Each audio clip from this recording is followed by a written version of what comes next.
Hi YouTube! Today I'm going to be sharing with you my top 3 tips for teaching in a multi-graded or combo classroom. If we are meeting for the first time, my name is Penny Bearden.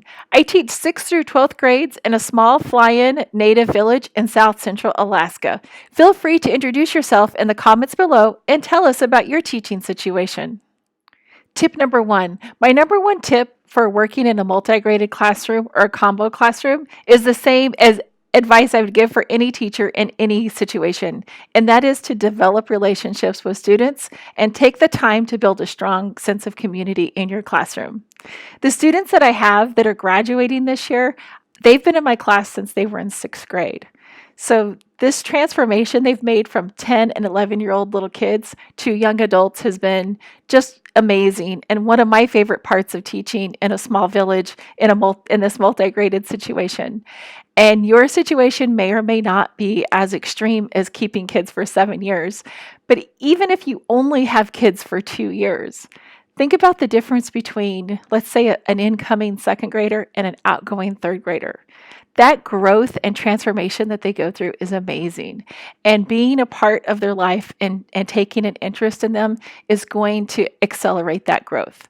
I think that developing relationships with students is key in any teaching situation, but if you're in it for multiple years with specific kids, it's critical. Tip number 2 is to vertically align your standards. You're going to combine standards in classes when it's appropriate.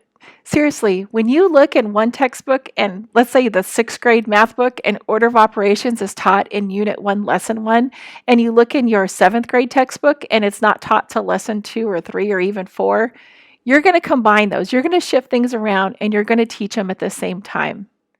This strategy of vertically aligning your lessons is not only going to save your sanity, but you're going to be able to reach students better. You're going to be able to differentiate whatever level they're at and really target instruction for them. It will take you some time to go through your standards and your text or your resources and align things the best you can. If you are in this teaching situation for the long haul, it is definitely worth it. It may even take you a year or two, but when it's done, they'll change the standards on you. Just kidding. That never happens. This works really well for math and language arts. Take the time to think through and teach procedures in your classroom. Think through and specifically teach each classroom procedure. You're going to need procedures in place to handle all of the day-to-day tasks of your classroom. The life of any teacher is super busy, and having the right procedures in place can definitely make a world of difference. When students know your exact expectations, how you expect things to happen, where you expect things to be put up, everything that they can be responsible for, that needs to be part of your procedure. You need to imagine each part of your day. What should your classroom look and feel and sound like? And what do you have to teach the students to make that dream classroom a reality? One of the many benefits of teaching in a multi-grade setting is that after the first year, the time it takes to teach these expectations will be less, as the older students will be wonderful role models and they'll help teach younger students.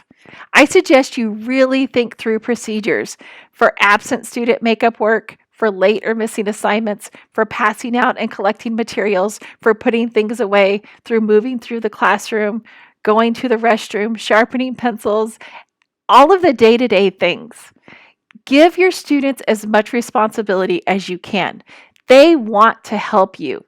You have established this community with them, and them taking responsibility for classroom procedures is part of that classroom community that you can create.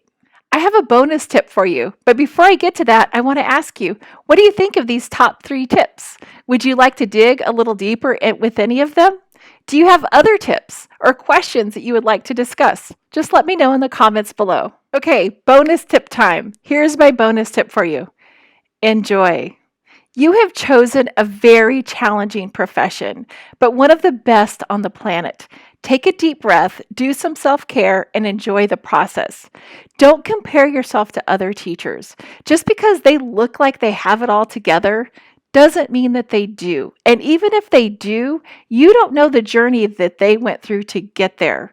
So be nice to yourself. Enjoy this community that you've created with your classroom and give yourself some grace. Give yourself time to just figure things out and move forward with your students.